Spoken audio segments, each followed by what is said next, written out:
বাস্তুশাস্ত্র এক্সপার্ট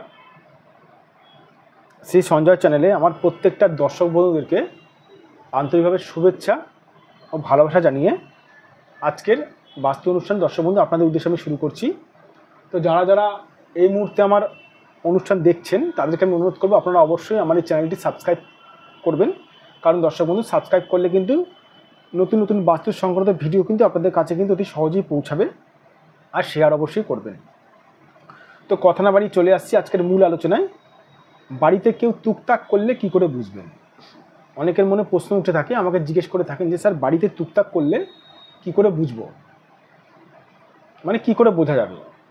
সবার প্রথমে বলে রাখি দর্শক বন্ধু, বাড়িতে টুকটাক করলে মানে আপনার বাড়িতে শান্তি থাকবে না। সবার প্রথমে এটা ঘটবে, আপনার বাড়িতে শান্তি থাকবে না। বাড়ি থেকে যদি টুকটাক করে থাকে অনেক রকমের মানে প্রবলেমস আপনাকে ফেস করতে হবে। প্রথমত শান্তি থাকবে না, দ্বিতীয় কথা হচ্ছে বাড়িতে কারুর সঙ্গে কারুর মিল থাকবে না। বাড়িতে একটি উটকো গন্ধ বেরাবে, মানে একটা পচা গন্ধ মাঝে মধ্যে বেরাবে।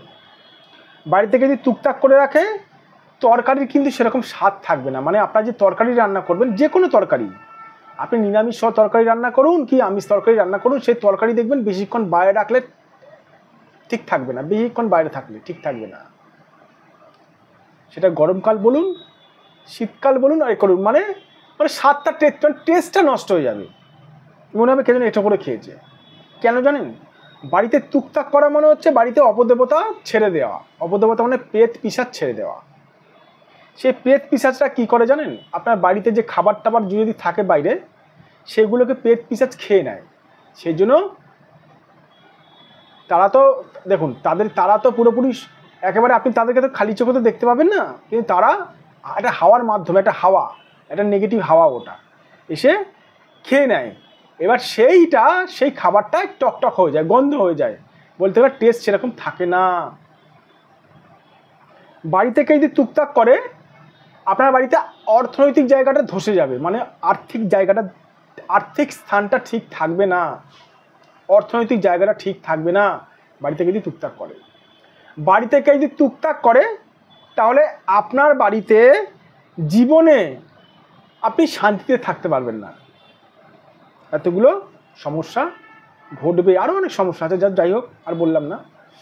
তো যাদের বাড়িতে টুকটাক করেছে বা কেউ করেছে বা টুকটাক হয়েছে, তারা কি করে আমি দেখেছি, তারা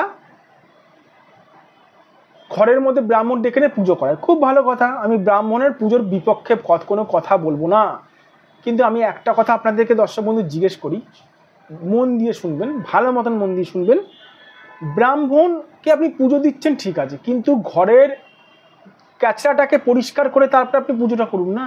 ঘরের ক্যাচড়া মানে ঘরের নোংরাটাকে পরিষ্কার করুন, মানে যে টুকটাক করেছে সেই টুকটাকটা কাটান, সেই টুকটাকটা কাটিয়ে দিয়ে তারপরে আপনি পুজোটা করুন, কি অসুবিধা আছে? সাপোজ আপনাদেরকে একটু ছোট্ট করে উদাহরণ দিচ্ছি, ধরুন আপনার বাথরুমে প্রচুর পরিমাণে টয়লেট জমেছে, আপনি সে টয়লেটটা পরিষ্কার না করে ওপর থেকে আপনি ফিনাইল দিলেন, সেই ফিনাইলের কাজটা কি বেশি হবে? টয়লেটের উপরে হবে না। টয়লেটটা পরিষ্কার করার পরে তারপর আপনি ফিনাইল দিন, তাহলে সেটা সব থেকে ভালো হবে। সেরকম দর্শক বন্ধু বাড়িতে কেউ যদি টুকটাক করে রাখে তাহলে সেই বাড়িতে আগে টুকটাকটা কাটান করতে হবে। টুকটাক কাটান করতে গেলে কী করেন অনেক মানুষ আমি দেখেছি ইউটিউব দেখে দেখে টোটকা টিপস করে। ইউটিউব দেখে দেখে টোটকা টিপস করলে দর্শক বন্ধু আপনি ফলাফল না পাওয়ার মতন পাবেন। কারণ হচ্ছে বাস্তুতে আপনার কতটা পরিমাণ টুকটাক করেছে এটাকে আপনি জানেন? কোনো বাস্তুবিদকে না দেখে 100% টুকটাক করেছে না 50 বা 80% টুকটাক করেছে না 50% টুকটাক করেছে, কত পার্সেন্ট টুকটাক করেছে জানেন কি? জানি না স্যার। তাহলে কি করে আপনারা নিজেরা টোটকা করছেন? কিচ্ছু হবে না ওতে। এই জন্য আমি বলবো যাদের এরকম বাস্তু সমস্যা চলছে, বাড়ি থেকেও টুকটাক করেছে মনে হচ্ছে, তারা পারলে সঠিক কোনো বাস্তুবিদ দ্বারা বাস্তুরা বিচার করাতে পারেন। না যদি মনে হয় আপনারা আমার সঙ্গে যোগাযোগ করতে পারেন, আমরা গিয়েও ফিজিক্যালি গিয়ে বাস্তু ভিজিট করে থাকি।